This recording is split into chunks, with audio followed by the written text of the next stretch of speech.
நம்ம கொஞ்சமாக கொழுக்கட்டை செஞ்சு பார்க்க போகிறோம். தேவையான அளவுக்கு அரிசி ஊற வச்சு, பச்சரிசி ஊற வச்சு அதை நல்லா மிக்சியில் பவுட்ரு மாவாக ஆக்கி இப்போ நம்ம மாவு பிடிச்சி வச்சுருக்கோம். கொஞ்சம் ஈரப்பதத்தோடு நல்லா பிசைஞ்சு ஃபஸ்ட்டு மிக்சியில் அரைச்ச மாவை எடுத்து கொஞ்சமாக எடுத்து நம்ம இட்லி வைக்கிறோம்ல, அதில் வந்துட்டு நம்ம ஆவி காட்டி அதை நல்லா பிசைஞ்சு நம்ம ரெடி பண்ணி வச்சுருந்து இப்போ நம்ம பூர்ணம் ரெடி பண்ண போகிறோம். கொஞ்சமாக வேர்க்கடலை, அதுக்காக வறுத்த வேர்க்கடலை எடுத்து மிக்சியில் போட்டு நல்லா மிக்சியில் அரைச்சி நம்ம பூர்ணம் ரெடி பண்ண போகிறோம். இப்போ மிக்சியில் வச்சு நம்ம அரைக்க போகிறோம்.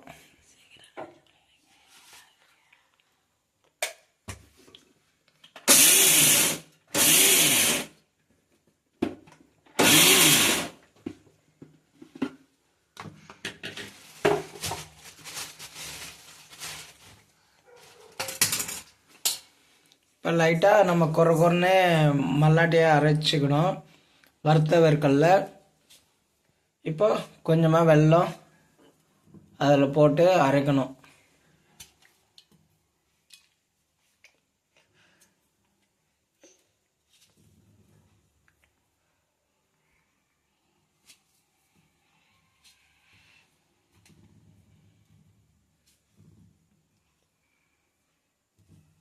ஸ்வீட்டு உங்கள் தேவையான அளவுக்கு உங்களுக்கு எவ்வளோ ஸ்வீட்டு ஏற்றுதோ அவ்வளோ வச்சுக்கணும்.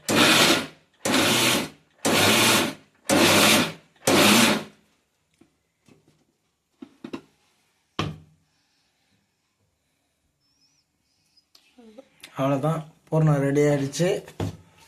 இப்போ ஃபஸ்ட்டு நம்ம வெல்லம் பூர்ணம் ரெடி பண்ணி வச்சுருந்தோம். இப்போ நம்ம தேங்காய் பூர்ணம் ரெடி பண்ண போகிறோம். அதனால் ஒரு தேங்காவை உடைச்சி அதில் தேங்காய் பத்தையில் தோல் சீவி ரெடியாக வச்சுருக்கோம்.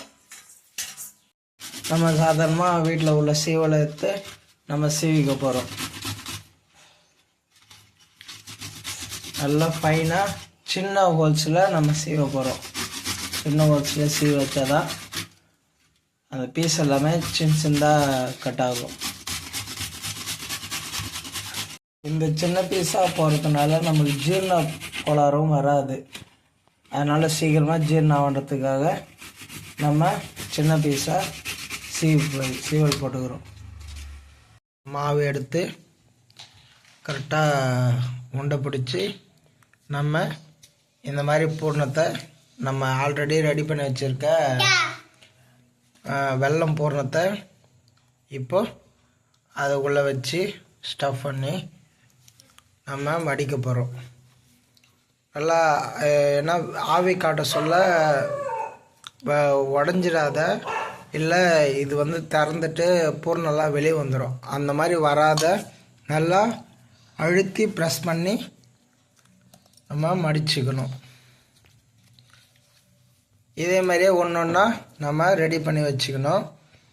அடுத்து நம்ம தேங்காய் பூர்ணம் இதே மாதிரி ரெடி பண்ண போகிறோம். தேங்காய் பூர்ணம் வச்சு கொழுக்கட்டை ரெடி பண்ண போகிறோம்.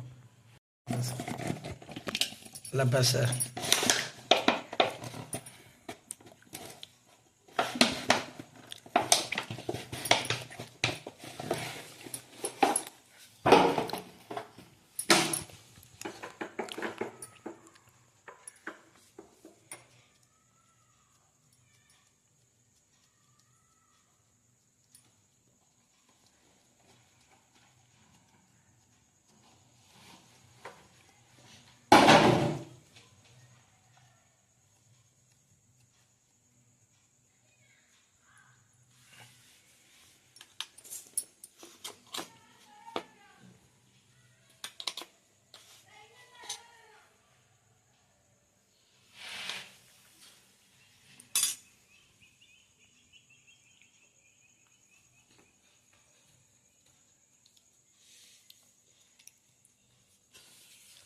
மடி மணி மடிவா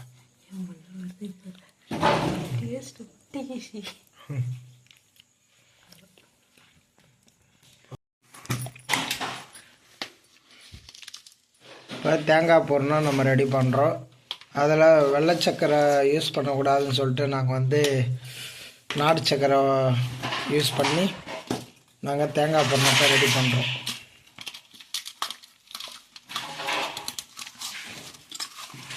நல்லா மிக்ஸ் பண்ணிக்கணும். வெளியே அந்த தேங்காய் இப்போ கலர் மாதிரி ப்ரௌன் ஆகிடுச்சு. கட்டி முட்டை இல்லாத நல்லா மிக்ஸ் பண்ணிக்கணும். இப்போ இட்லி பாத்திரம் ஒன்று வச்சு தண்ணி சூடேற்றணும்.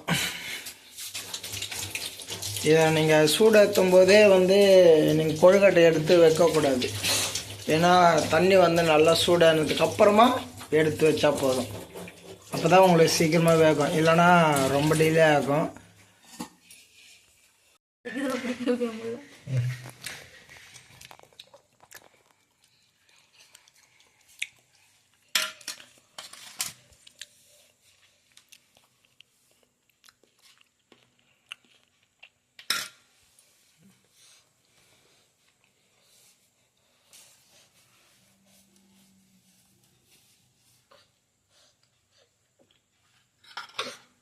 யாரோ கை விடுறான். யார வாடே இத்ரான் என்ன இருங்க இருங்க இருங்க நித்து.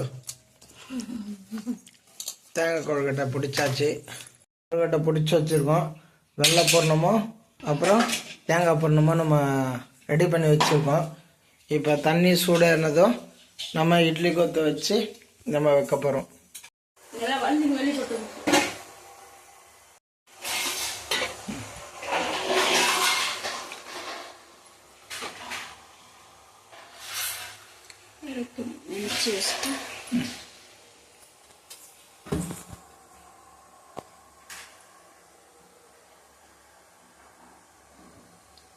ஒன்றா எடுத்து இட்லி கொத்தில் அரேஞ்ச் பண்ணிக்கலாம்.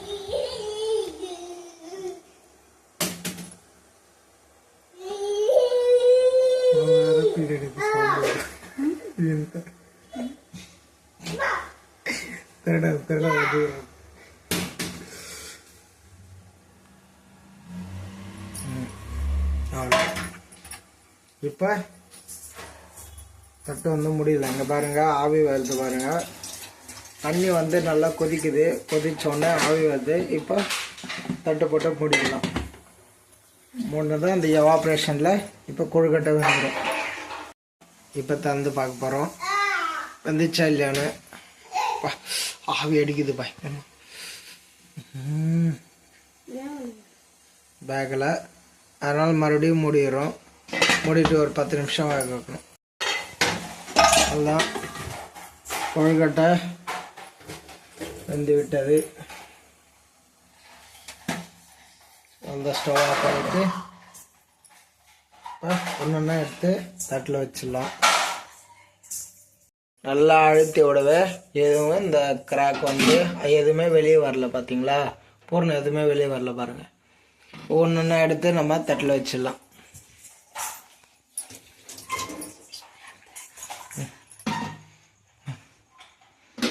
சூடாக இருக்கும். கொஞ்சம் கொஞ்சம் கையை வந்து தண்ணியில் நனைச்சி கை சூடாத மாதிரி நீங்கள் ஒன்று ஒன்றா எடுத்து வச்சுக்கலாம்.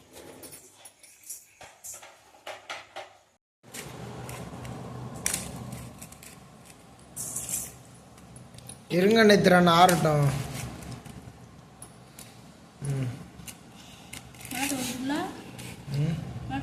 இல்லை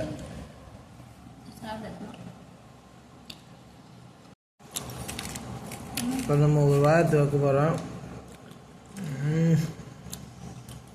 அவ்வளோ அருமையாக இருக்குது. ரொம்ப டேஸ்டாக இருக்குது. வாங்க நண்பர்களே, நீங்களும் சாப்பிடுங்க. உங்கள் வீட்டில் இந்த மாதிரி செஞ்சு சாப்பிடுங்க. ஸ்வீட் அவ்வளோ சூப்பராக இருக்குது. அதுவும் நாட்டு சர்க்கரையால் நம்ம தேங்காய் பூர்ணம் செஞ்சோம். அவ்வளோ அருமையாக இருக்குது. இதுவும் வெல்லம் போடணும்.